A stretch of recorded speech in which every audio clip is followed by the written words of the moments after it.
digamos, en esta eh, secuencia de webinar que estamos presentando desde la carrera de Ingeniería Agroforestal de la Universidad Científica del Sur. Hay varios temas que se han venido tratando y uno de estos es temas acerca del cacao, ¿no? Que es una especie tan importante para el Perú, cada vez más, ¿no?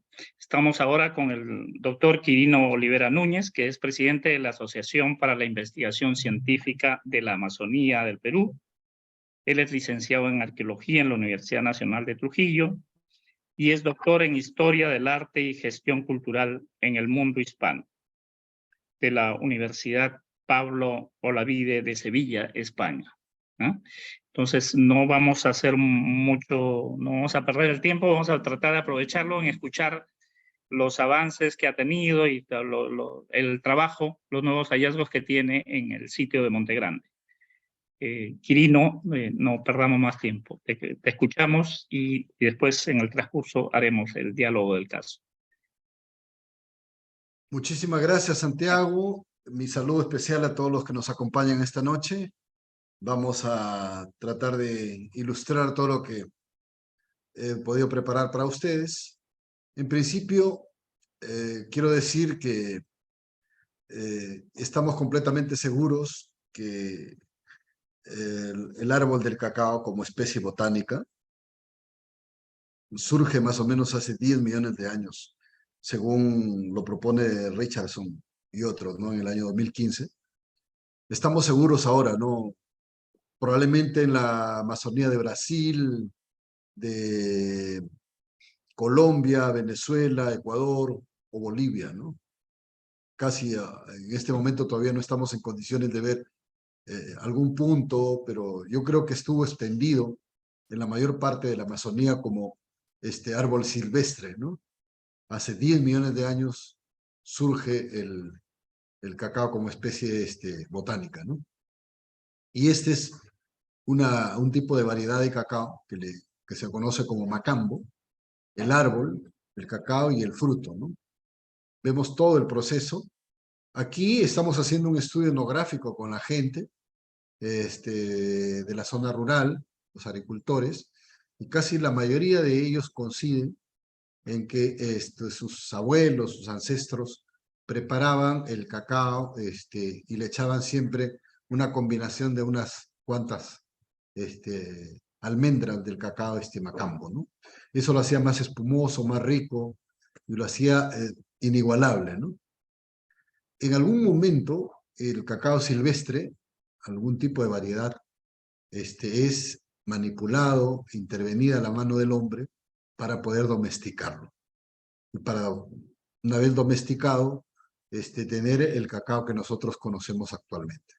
Eso necesariamente ha ocurrido en la Amazonía, donde siempre se ha menospreciado que pudo existir un desarrollo cultural importante.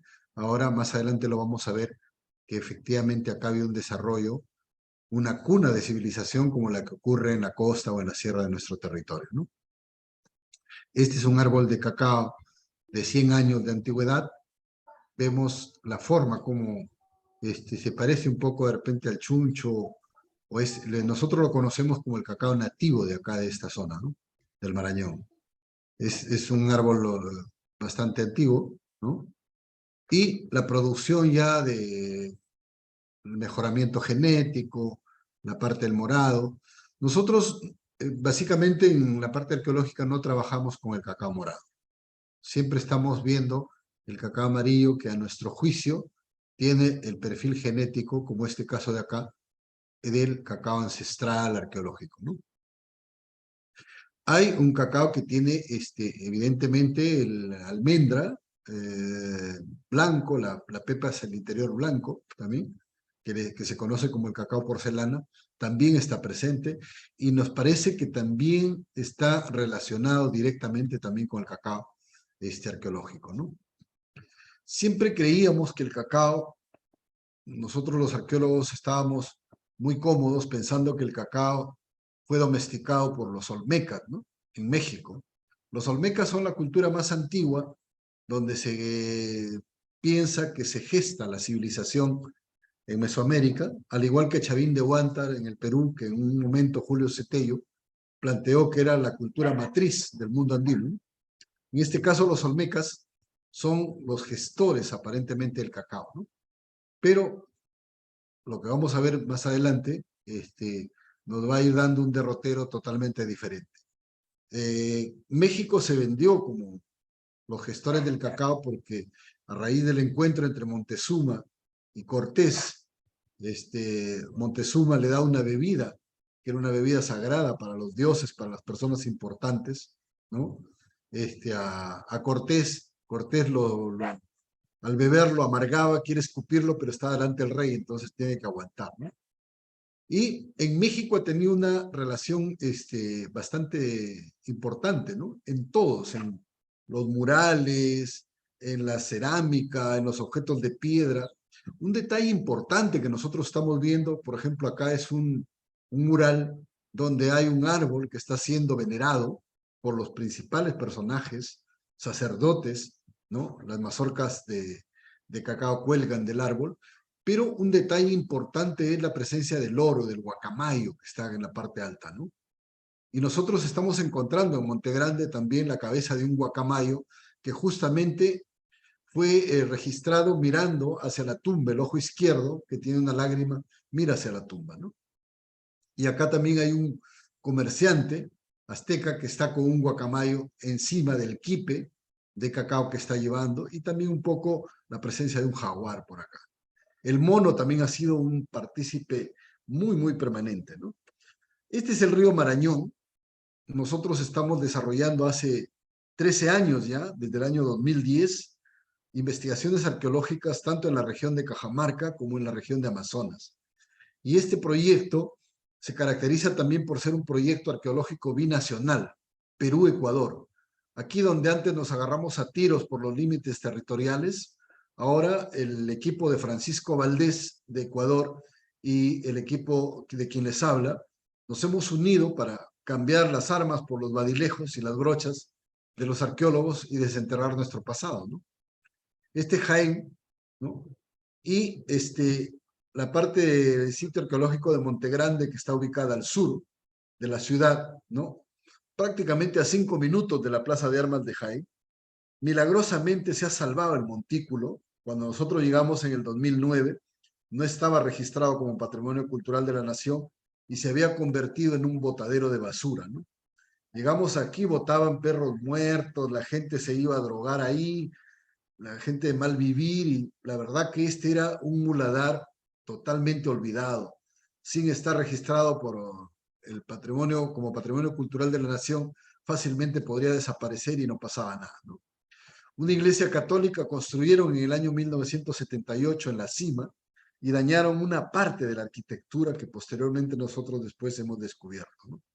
Esta es la primera arquitectura monumental registrada en la Amazonía.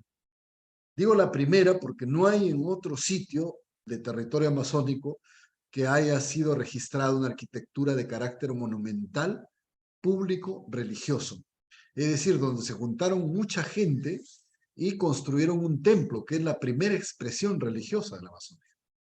Probablemente se habrá desarrollado previamente la agricultura o también no, ¿no?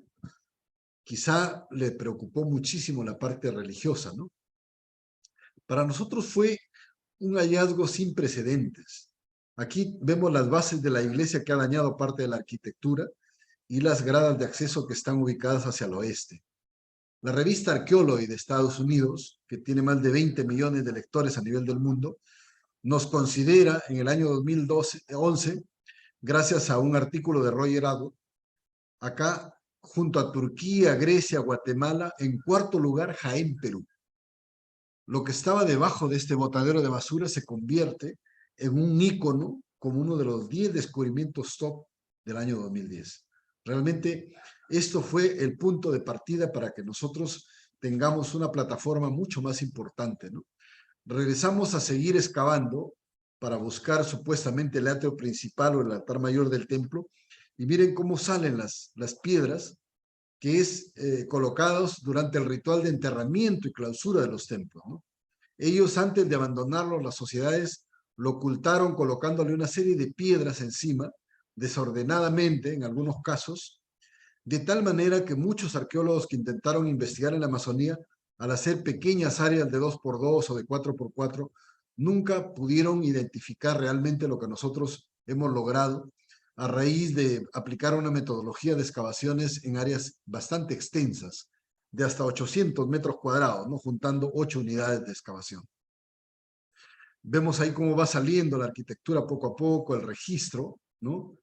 Y finalmente este espiral que nos tiene atrapados ya desde hace prácticamente 10 años. Esto se descubre en el año 2012 y hemos seguido concentrados en este espiral. ¿Por qué? Porque en Ecuador, Francisco Valdés también ha encontrado una arquitectura en forma de espiral idéntica a la de Monte Grande, ¿no? Aquí, además de esta compleja arquitectura en forma de espiral construida bajo conceptos ideológicos sagrados, es también la posibilidad de ser una arquitectura antropomorfa, es decir, este es su cabeza, este es su brazo derecho, su brazo izquierdo, su tórax, ¿no? Y las piernas son las que envuelven el espiral de 400 metros cuadrados, ¿no? En el centro del espiral estaría sepultada la tumba del personaje de la más alta jerarquía religiosa del templo. Pueden ver ahí cómo hemos ido excavando poco a poco, bajando. Las piedras tienen también un significado. Las piedras de río, que son las más lisas, redondas, son piedras que están simbolizando la parte femenina. Y las piedras angulosas de canteras un poco traídas de los cerros están representando la parte masculina. Hay una dualidad acá presente, hace 5.300 años. Este es el templo en la noche, ¿no? Con veneraciones de entierros, de especie de guardianes, y la parte central, ¿no? En la parte central del espiral estaban unas piedras tapando la entrada hacia la posible tumba. Nosotros retiramos estas piedras que estaban tapando la entrada y debajo salió una capa de tierra roja colocada ahí para sacralizar el evento. Debajo de esta capa de tierra roja está sepultado el personaje en posición fetal y del centro de la cabeza se desenrosca el espiral en sentido antihorario, que significa el camino por donde transita el alma después de la muerte hacia la otra vida. Es espectacular, este podría ser el ataúd más grande que se conozca en la historia. Además, esta tierra roja estuvo fresca cuando lo colocaron, por eso es que cuando las piedras que tapaban fueron posicionadas aquí, dejaron como unos hoyos, ¿no? Unas oquedades, ¿no? Esto es lo que ha ocurrido en Ecuador, donde está el doctor Valdés trabajando. Acá están las piedras que nosotros ya retiramos y también las capas rojas abajo. De aquí extrajo la tumba de un personaje importante, ya no encontró los restos óseos, pero sí esta botella de cerámica extraordinaria, en cuyo interior encontró las evidencias del cacao más antiguo del mundo, de 5.300 años. 1.800 años antes que los cacaos registrados en México. Además, esta botella de cerámica es una valva de Concha Spondylus, que solamente su hábitat es el Golfo de Guayaquil, y del centro de la valva emerge el rostro de un personaje. Un lado tiene la barbilla partida y el otro no, con dos expresiones diferentes, ¿no? Esto nos llevó a nosotros a tener una comparación inmediata, porque los dos templos son idénticos. En Ecuador también Francisco encontró esta mazorca de cacao en piedra, como una especie de mortero, que es idéntico al cacao de la zona del Marañón, en Bagua o Cubamba, ¿no? El Marañón 54, está ahí presente, es totalmente idéntico. Y esta piedra, las canteras parece que están en San Ignacio, en el Cerro La Campana, o en Puerto Ciruelo, ¿no? Esto es lo que tenemos ahora. Hemos logrado registrar 3.400 metros cuadrados de áreas excavadas. Y el espiral tan solamente tiene 400 metros. Aquí está la tierra roja que está colocada, y lo más importante es que acaban de darnos el dato recién, que aquí en esta quema que está apareciendo y en la otra parte de aquí han salido 2 muestras positivas al teobroma cacao. La doctora Claire Lanau del CIRAC de Francia, que también hizo los estudios en Ecuador, es la que tiene ahorita esos datos. Ella ha pagado los análisis y está escribiendo un artículo para la revista Nature. Después que sale publicado los resultados en la revista Nature, que para nosotros también va a ser muy importante, ya nosotros podemos disponer de esa información científica, ¿no? Por ahora estamos manejándolo simplemente como una referencia hasta que ya tengamos los datos de libre disponibilidad cuando la doctora publique en la revista Nature su artículo, ¿no? Esta es una mazorca de cacao en piedra que hemos encontrado en los contextos de aquí de Jaén. Ustedes pueden ver muy impresionante, un cacao propio, nativo, muy característico, y por el otro lado es un recipiente, como si fuera un plato. No cabe la menor duda de que en este territorio de Jaén pudo ser la cuna donde estuvo el cacao, porque además el clima, entre 600 a 800 metros sobre el nivel del mar, es el clima más propicio para el cultivo del cacao, ¿no? También tenemos esta botella en el Museo de Pomahuaca, que además tiene cinabrio como óxido de mercurio que está adornando las mazorcas de cacao que envuelven esto. Hemos sacado también fechados, estamos a la espera de los resultados para ver si esto también tenía almidón de cacao, ¿no? Que seguramente lo va a tener. Y el obelisco de Tello, en Chavín, aquí aparece una mazorca de cacao. En una de las figuras grabadas aparece para mí, estoy segurísimo que esto es una mazorca de cacao. Y además, el doctor Rick me comentó que hay una estudiante de doctorado, Sadie Weber, que ha encontrado evidencias de cacao en la Galería de las Ofrendas de Chavín de Huanta. Básicamente estamos frente a una cosa bastante extendida y el cacao muy temprano. Esta es una botella, por ejemplo, que he sacado la imagen de internet, ahí está el código. Es una botella de cerámica, ¿no? Donde hay 2 mazorcas de cacao y la presencia de un mono. Hay un artículo de una investigadora de México que justamente ella menciona de que el cacao en las culturas precolombinas de América del Sur está presente porque tiene identificado este tema. Y mazorcas de cacao también en Concha Spondylus, que es un soporte sumamente importante y simbólico. Mazorcas de cacao en oro, ¿no? Ustedes saben que las culturas ancestrales decían que las lágrimas del sol era el oro y las lágrimas de la luna era la plata. Estas piezas se estaban yendo de contrabando a Suiza en el año 1996, ¿no? Y en la aduana del Callao caen con este contrabando y al identificarlo lo rescatamos con el doctor Alba como piezas recuperadas y están en el Museo Bruni y el Museo Tumba Reales de Zipán. Pero les doy un dato más importante. Estas piezas de oro tienen un alto contenido de platino y hay una arqueóloga alemana, Sandra Schlosser, que ha hecho su tesis doctoral y concluye que esto podría venir del oro de lavaderos de río del Chinchipe. El Chinchipe es un río donde se ha lavado oro todo el tiempo, por excelencia hasta ahora. Entonces, es posible que estas mazorcas de cacao se estén yendo de este territorio hacia la costa, ¿no? Estoy casi seguro. Piedras preciosas también que están acá, ¿no? Una media morada. Y esto que en vida el doctor Santiago Uceda, que fue mi maestro, publicó un artículo en Huaca la Luna de una maqueta que hablaba de un envoltorio funerario. Pero viéndolo bien, todos los personajes que están aquí son de madera chonta, propia de la Amazonía. Y la mazorca de cacao está decorada con plumas de guacamayo, que también es de la Amazonía. Atrás hay un personaje con un mono. Entonces, para mí, sencillamente, esta es una mazorca de cacao. Tributada, el interior estaba vacío. No tenía absolutamente nada. Y estamos ahora nosotros trabajando muchísimo con los datos etnográficos de los agricultores y estamos hablando de las plantas, cómo se comunican entre ellas. Y por eso es que he puesto esta nariguera de Zipán, donde hay 2 personajes conversando que a través de que ellos desde las raíces cobran vida y frente a frente hablan entre ellos, ¿no? En la transmisión de energía, el animismo.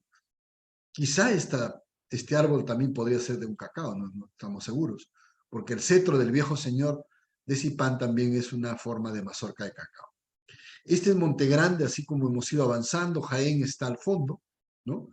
Ustedes pueden ver que es un templo extraordinario de 5.300 años y tan solo a 5 minutos de la Plaza de Armas.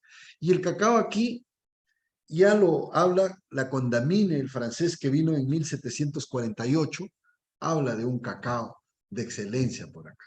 Y Humboldt llega en el año 1802, también a través de Loja, ¿no? Sube por Sondor, baja por Sallique, San Felipe, llega a Pumahuaca y manda el correo nadador y habla del cacao. Dice que este cacao es mejor que el de Esmeraldas y el de Guayaquil de Ecuador, ¿no? Humboldt también lo registra.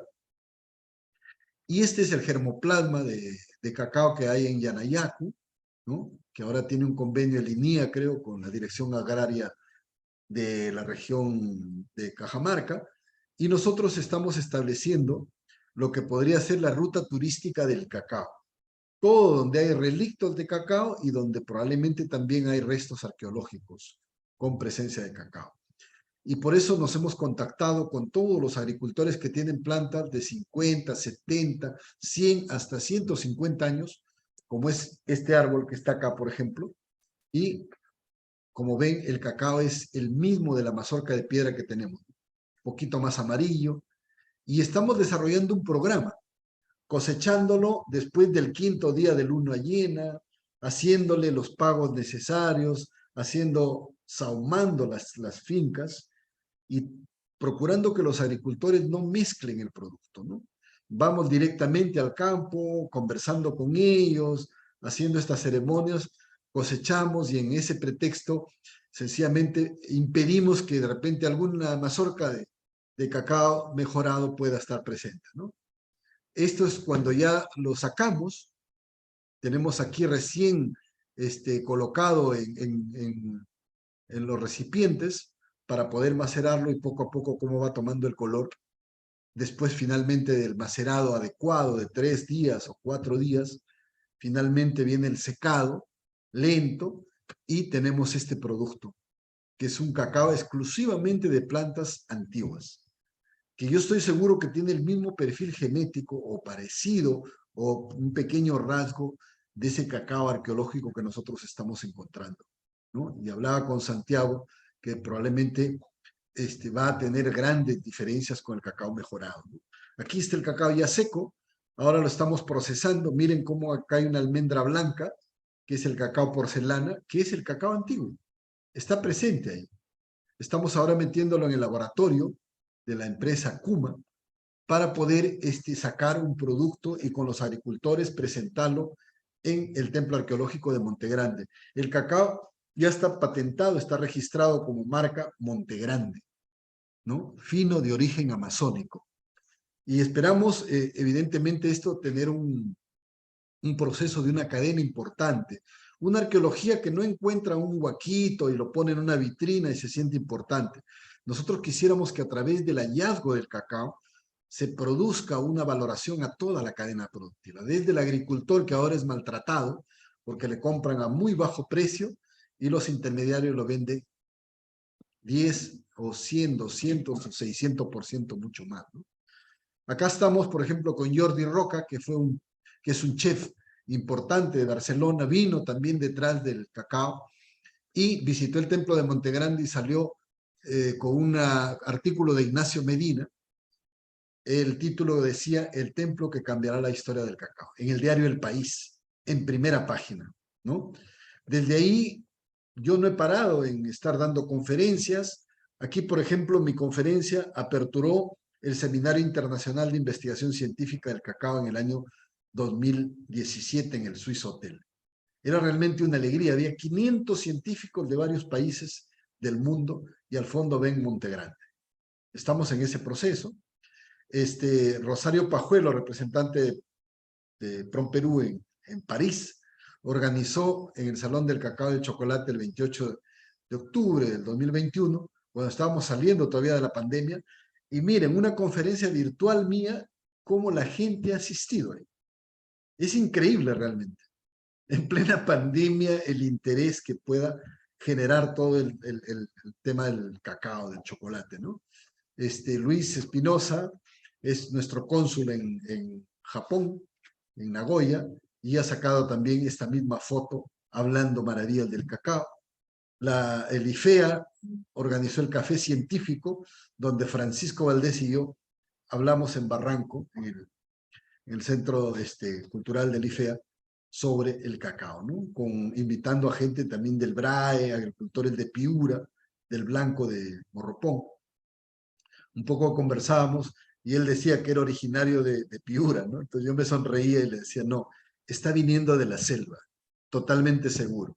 Bueno, no quería aceptar el amigo que estaba ahí, pero no importa, ¿no? Acá estamos, por ejemplo, con una distinción que me acaba de hacer el Ministerio de Cultura, ¿no? La doctora Leslie Carol Urteaga Peña, ministra de Cultura, la distinción en el Congreso. El Congreso Nacional de Arqueología también lleva como símbolo en un dibujo de la Huaca Montegrande. La gente en Ecuador, también después de una convulsión social, sentados hasta en el piso, como pueden ver, ¿no? Todo el tema del cacao. Montegrande se ha convertido en un ícono, en un símbolo, donde la gente se ha empoderado, la gente local, y eso es bueno. Pueden ver ahí ustedes los niños, y hacemos tomas de cacao también. Traemos a gente que nos produce una bebida de cacao, de la cascarilla, de todo eso, y tomamos cacao helado, cosas así. Es fantástico ver la experiencia entre los niños, ¿no? Acá me visitaron 17 turistas de varios países, también ahí en la Huaca Montegrande. En el año 2013, el Fórum de Arqueología de Shanghái, que le integran más de 150 arqueólogos de varios países del planeta, me dieron la distinción como uno de los 10 mejores descubrimientos arqueológicos del mundo. También en Nueva York, el alcalde de Glencoe, un premio en el año 2018, ¿no? El mismo asambleísta en el estado de Nueva York, Charles Delavine, igual. Las publicaciones que estamos haciendo a medida que avanzamos las investigaciones, este es un libro del BCP del 2015, hay como 19 páginas importantes sobre Montegrande y las investigaciones que estamos haciendo. El libro que producimos en 2018 con la municipalidad, y ahora estamos en pleno proceso de producción de este libro, La Amazonía precolombina, el amanecer de la civilización, con el proceso ya del avance del descubrimiento de la tumba probablemente, que va a salir en los próximos meses, y este libro que ha publicado USAID, ¿no? Sobre el cacao, también está presente Montegrande ahí como uno de los elementos. Creo haber sido un poco, de repente, quizá muy breve, muy superficial dentro de este tema, pero quería compartir un poco esta información con unas pinceladas para poder hablar de este tema maravilloso del cacao. Muchas gracias.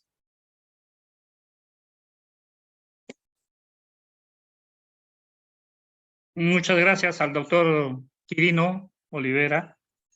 Muy interesante. Realmente el tema del cacao es apasionante y el tema del origen es siempre apasionante en las especies, ¿no? El origen, porque al fin y al cabo las especies son patrimonio. Entonces siempre tener un poco información precisa es importante, no solo por razones científicas, sino que tiene un eco también en el mercado, en fin, puede tener muchas aplicaciones interesantes. Vamos a ir absorbiendo preguntas a partir del chat o eventualmente quien quisiera hacer alguna participación por el micro, levanta la mano. Por ahora tenemos algunas preguntas en el chat. Si las podemos ir mirando, Quirino. ¿Ya? A ver. Acá, bueno, lo primero que dicen, se puede visitar Montegrande, está abierto. Creo que en tu exposición está la respuesta. Sí. Sí, mira, bueno, Montegrande todavía no está abierto al público. El Plan Copesco Nacional, con Mincetur, ha ofrecido 10 millones de soles para poder ponerlo en valor a Montegrande. Estamos ahora atrapados un poquito en reubicar unas 2 viviendas que están a la entrada del monumento y a partir de eso liberar ese espacio para que el Plan Copesco Nacional invierta esos 10 millones de soles y Montegrande se convierta en el principal atractivo turístico del nororiente del Perú, ¿no? Eso es lo que podríamos decir. Ya no he puesto esas imágenes porque evidentemente es un poco el tema de puesta en valor, ¿no? Claro.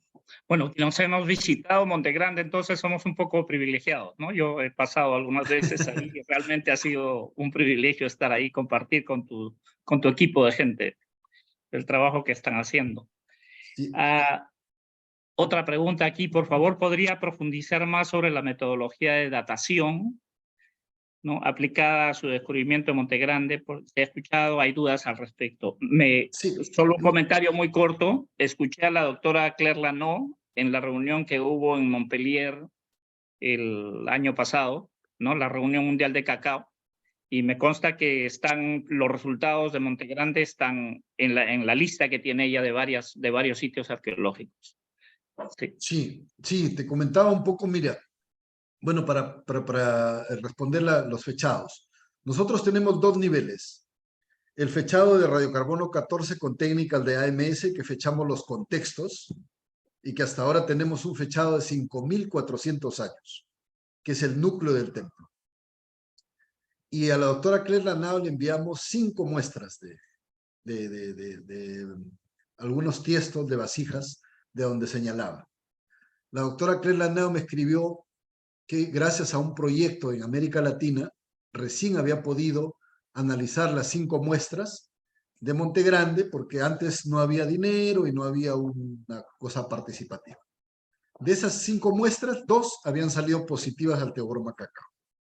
Y desde ahí ella me ha pedido incluso los fechados de la Universidad de Yamagata en Japón, que nos ha ayudado a la misión japonesa a fechar el año pasado, y del laboratorio de Beta Analytic de Miami. Le he mandado esos 2 fechados, o por lo menos conjunto de fechados, para que ella calibre y vea y participe. Entonces, prácticamente eso de la presencia del cacao está totalmente demostrado por parte de ella y cruzado con los fechados de radiocarbono 14 que nosotros tenemos. Y además esa mazorca de cacao en piedra que acabo de mostrar también es otro hallazgo contundente, que es ya innegable que el cacao ha estado en épocas muy tempranas a ese nivel del precerámico, ¿no? Muy bien, gracias. Junior Molina acá pregunta, buenas noches, en términos económicos, ¿cómo puede contribuir este descubrimiento al valor del cacao peruano en el mercado mundial? Nosotros estamos con este programa, con los cacauteros de plantas antiguas.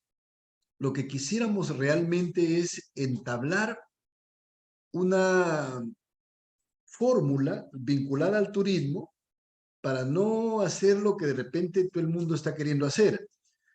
Producir más cacao, tratar de exportar más grano, ¿no? A nosotros nos gustaría algún día, con esos cacauteros antiguos, seguir conservando las costumbres ancestrales y evidentemente la gente que visite a Montegrande, que ya lo está haciendo, han venido suizos, en octubre vienen 14 científicos de Nueva Zelanda interesados en el cacao, y a esos científicos llevarlo a las fincas, a las parcelas de estos cacaos antiguos, y tratar de establecer toda una ruta de cacao, que la gente también venda sus productos, que lo muela en batanes, que cuente sus historias. Yo creo que este tema, como lo está desarrollando tanto Guatemala como México, del cacao con fines terapéuticos, ceremoniales, podría para nosotros ser una valiosa oportunidad a raíz de los hallazgos de Montegrande, ¿no? Muy bien. Tal vez hay un comentario que cabría, hay algunas especies, algunos cultivos en las que se ha identificado que la concentración de nutrientes en las variedades antiguas son mayores, en el tomate específicamente, los niveles de licopeno en las variedades antiguas son bastante superiores a las variedades modernas. Es decir, un poco el mejoramiento, el incremento de la respuesta al mejoramiento genético tendría como costo un poco la disminución de la calidad, ¿no? Se produce cantidad o en aspectos en que el consumidor no le toma tanto interés. Me imagino que puede ser también un tema interesante ahí, ver estos cacaos antiguos, qué tanta concentración de nutrientes tiene o qué tan buenos son respecto de los cacaos de las variedades que son más productivas y son las que el productor convencional tiene. Eso me parece importante, Santiago. Sí, veo a la doctora Josefina, tal vez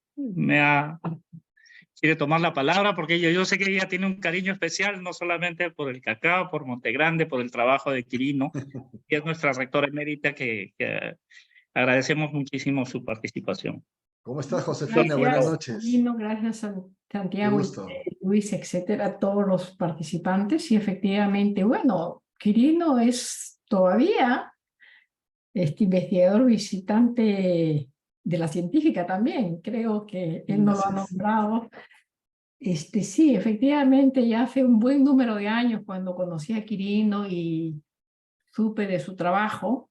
En ese momento no estaba en Montegrande, ¿no? Estaba en Amazonas en otro proyecto, pero sin embargo siempre me impresionó el trabajo que hacía y lo que ustedes dicen, ¿no? Saber que aun cuando ya se conocía que Perú era centro de origen, ¿no? Yo vi una pregunta acá del público y que quisiera que Quirino también lo conteste porque todavía mucha gente no entiende. Estamos hablando de más de 5.000 años, en el caso de Montegrande, en el caso de Jaén. Sin embargo, ¿en qué momento se conoce que en México cultivan cacao, Centroamérica, México en particular, ¿no?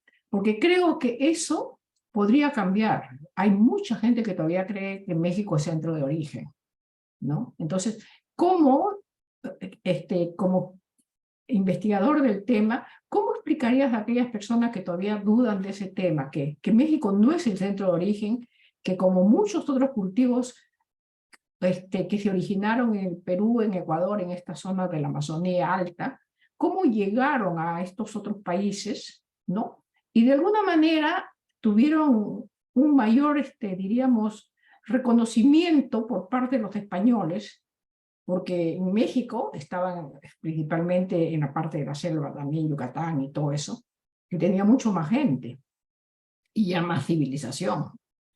En cambio, en el Perú estaba en una zona bastante aislada y además en una zona donde los españoles no podían entrar con facilidad, porque, ¿no? Entonces, hay varios factores históricos. Entonces, ese sería no tanto, no es una pregunta, pero creo que es vital que la población del Perú, los profesionales, entiendan que no, el cacao, como muchos cultivos, igual cuando se habla de la papa, se origina en este triángulo de la selva amazónica, ¿no? Y no en México, que no es Amazonía, sin lugar a duda. Quirino, eso te lo traslado a ti. Y bueno, voy a aprovechar para felicitarte porque realmente los avances que has hecho son increíbles. Muchas gracias, doctora. Muchas gracias, en verdad. Bueno, solamente como una reflexión, yo diría lo siguiente. Todavía no hay evidencias contundentes cuál habría sido el mecanismo, cómo llegó a México, pero que ha habido comunicaciones entre Mesoamérica y sobre todo la parte de Ecuador han sido casi permanentes en la época precolombina. Otro aspecto que estoy escribiendo en este último libro es que el cacao, por alguna razón en la época precolombina, tiene un auge muy, muy importante en las culturas tempranas y llega casi hasta la época moche. Y para los chimú, lambayeque y casi para los inca ha desaparecido el cacao. A diferencia de México, que México se inicia con los olmecas y cuando llega Cortés y se entrevista con Montezuma, el cacao estaba en un auge muy, muy amplio, ¿no? Incluso Colón, cuando llega a estas islas, lo primero que le dan es cacao, ¿no? Como el elemento simbólico más importante, como ofrendas. Entonces, por alguna razón, que seguramente vamos a explicarlo en algún momento a través de las investigaciones, es que el cacao desaparece el rol importante que tiene para las culturas a partir de lo moche hacia adelante, ¿no? Y otro tema importante que me gustaría compartir también es que se está viendo de que el cacao tomado así amargo entre 40 a 50 miligramos y reflexionado en silencio, guardando como una dieta, puede activar un neurotransmisor en el cerebro que podría ser más potente que la ayahuasca y que el San Pedro. Entonces, eso explicaría un poco por qué en los grandes templos ceremoniales está presente el cacao. Por ejemplo, en esta botella de tembladera, Chavín, que es extraordinaria, una botella muy fina a trabajar. Estas mazorcas de piedra y de estar presente en Monte Grande. Yo estoy bastante contento porque en el mes de marzo fui invitado por el gobernador regional de San Martín para ver qué podemos investigar ahí. Y estamos planteando una investigación en Morro de Calzada, cerca de Moyobamba, en Lamas y en Picota, cerca de Tarapoto. Picota es una huaca idéntica a Monte Grande. Pareciera que han trasladado a su hermana gemela de la huaca hacia Picota, ¿no? Entonces, estamos ahora detrás de la posibilidad de salir de este tema de la excavación de la tumba y empezar a hacer proyectos de investigación exclusivamente mirando el tema del cacao, ¿no? Muy bien. Muchas gracias. Gracias, doctora. Bueno, seguimos, tratemos de responder un poco más las preguntas del público. Bueno, acá está una pregunta del doctor Juan Chávez de la Universidad Agraria. ¿Existe algún hallazgo controversial entre lo encontrado en Perú y Ecuador con lo encontrado en México a la fecha? ¿Podría comentar al respecto? Un poco está comentado. Ya, perdón, Santiago, era de Ecuador, me dicen, no Perú y Ecuador respecto de lo encontrado en México. No, bueno, como yo decía hace un momento, ¿no? Ya estamos seguros que el cacao es originario en su estado silvestre en la Amazonía. En algún momento interviene la mano del hombre, se domestica, se utiliza y posteriormente bajo algún mecanismo de aves, ¿no? Ahorita no podría explicarlo, llega a Mesoamérica. Pero de hecho que el cacao está yendo de la Amazonía, ¿no? En su estado silvestre, primero que habitó ahí, ¿no? Entonces, si hablamos de otros elementos, evidentemente toda la costa de Manabí, Esmeraldas y todo, hay cerámica que si lo ponemos juntas, una cerámica de México y una de Ecuador, parecen el mismo estilo, las mismas formas. Lo que pasa es que no hay investigadores que se hayan dedicado a ver todos estos vínculos, navegaciones o la manera como estuvieron relacionados hace miles o cientos de años, ¿no?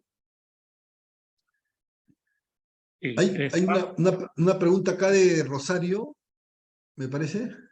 Sí, dale, Crino, dale. Sí, Rosario, buenas noches, qué gusto verte. Aparte del cacao, nosotros estamos encontrando maíz y yuca. Es extraordinario, estamos encontrando maíz que refuerza un poco el origen temprano del maíz en Kotosh, encontrado por los japoneses, una botella de cerámica donde había dibujada una mazorca de maíz, incluso con este envoltorio de la panca, ¿no? Nosotros estamos encontrando en un relleno de piedra pachía una coronta de maíz, lo que le llaman la tusa comúnmente, ¿no? Entonces, lamentablemente no ha podido ser analizada porque estaba tan frágil que era como si fuera un poco de ceniza que se destruye fácilmente.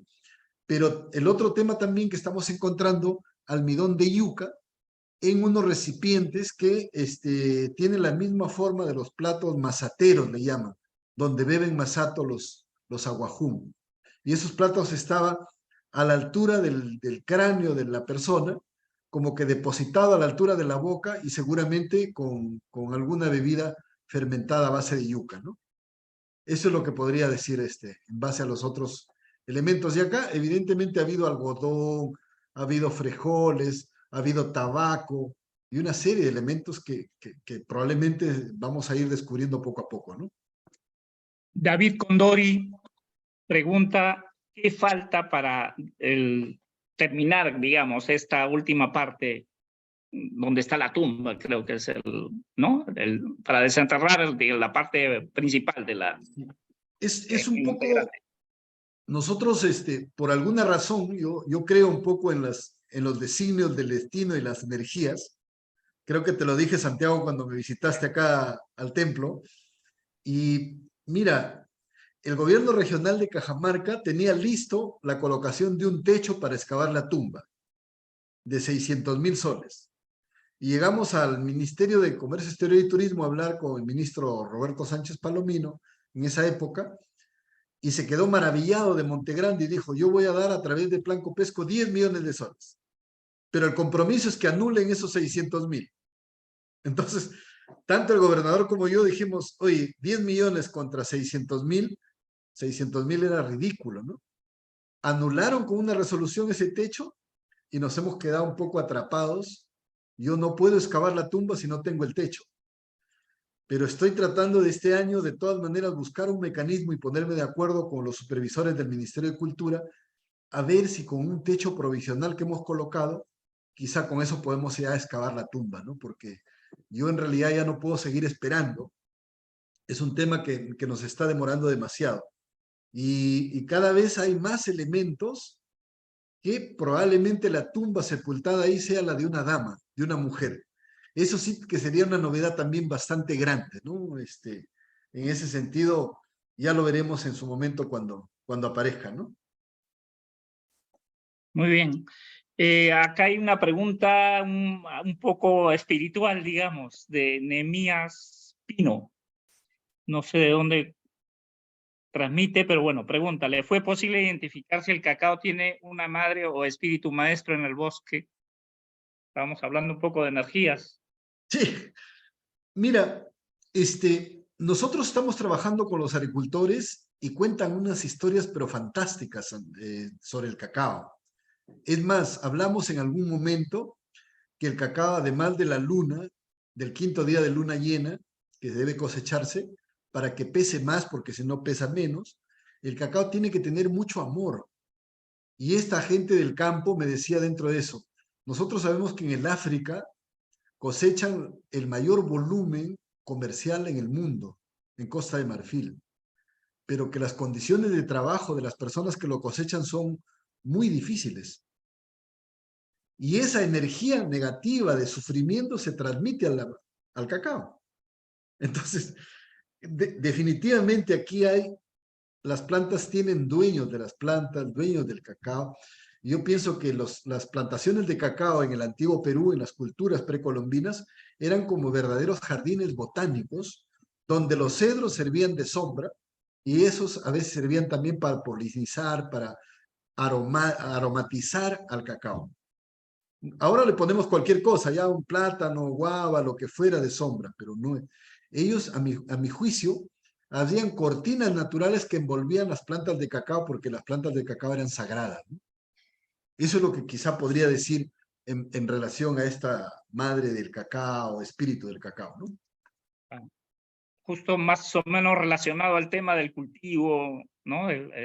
Alguna evidencia está la pregunta de Piero Veraún, Biomakers.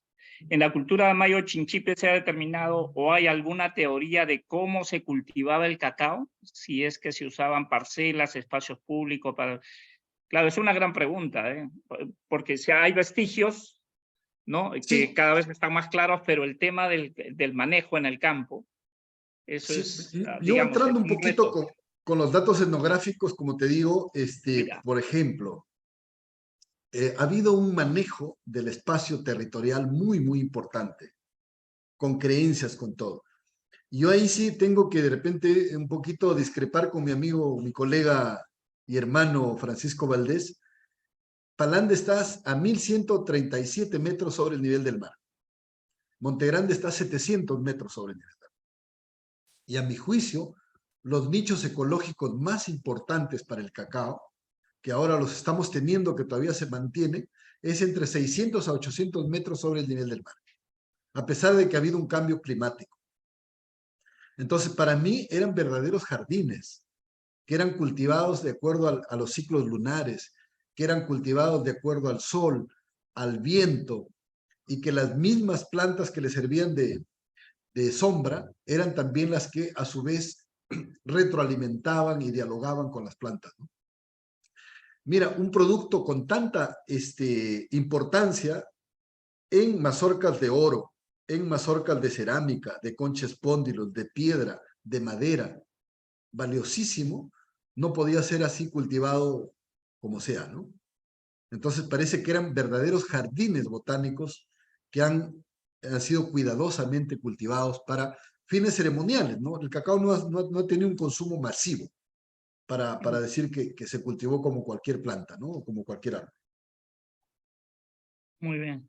Ahora, Rosario Olivas dice si le gustaría saber cuáles son los otros alimentos, algunos ya has mencionado, que se han encontrado en la zona en esa época tan antigua. No hemos hecho mucho trabajo. Estamos intentando ver un poco la dieta alimenticia de la gente a través de los dientes. Están bastante maltratados, no tienen el colágeno suficiente. Y también nuestro proyecto tiene bastantes limitaciones económicas porque esos análisis son bastante caros. Por ejemplo, para excavar la tumba yo sí necesito tener abierta una línea, no la de la doctora Claire Lanau únicamente, sino en la Universidad de Pensilvania o en algún lugar directamente para que los especialistas vengan y saquen las muestras en el campo para no tener ningún tipo de error, ¿no? Pero eso evidentemente demanda de presupuestos bastante elevados, ¿no?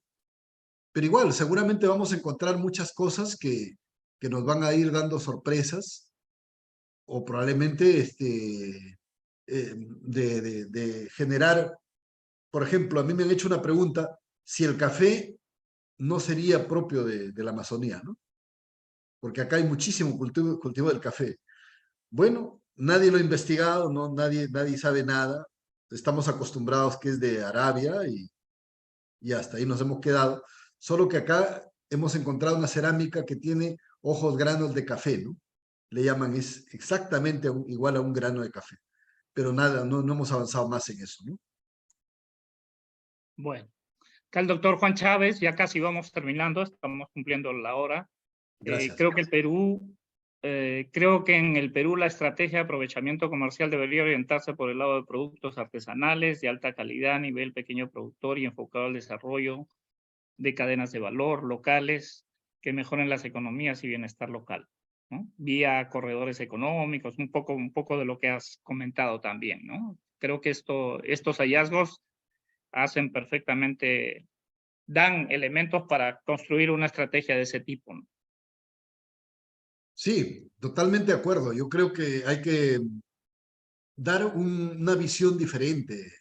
Saliendo de aquí, voy a reunirme con una persona que me está esperando para el tema también del cacao, de ver cómo impulsamos de repente algunos créditos de afuera, organizarnos de una manera para ir dándole una connotación distinta, ¿no? Yo también estoy convencido de que debemos buscar nichos de mercado que se interesen por un cacao ancestral, diferente, ¿no? Y claro, la otra línea tiene que seguir comercializando, tiene que seguir moviéndose el mercado, pero deberíamos, aprovechando estos hallazgos arqueológicos tan importantes, establecer una línea ya mucho más fortalecida, ¿no? Que ayude Un marketing, directamente a los pueblos, a los campesinos, ¿no? claro, un marketing especializado usando bueno, obviamente haciendo un uso legítimo del conocimiento de saber ser parte del centro de origen, ¿no? Tal vez ya estamos en el último minuto, disculpen los otros comentarios que no se van a poder leer, pero para cumplir el tiempo establecido, el de Eduardo Espinosa de Cacao Norandino, destacado investigador del cacao también, felicita el trabajo del doctor Quirino y pregunta cómo fue que llegó el cacao a la zona del Pacífico, digamos, aceptando que el origen es el amazónico. Sí, no, Si hay mira, algo al respecto.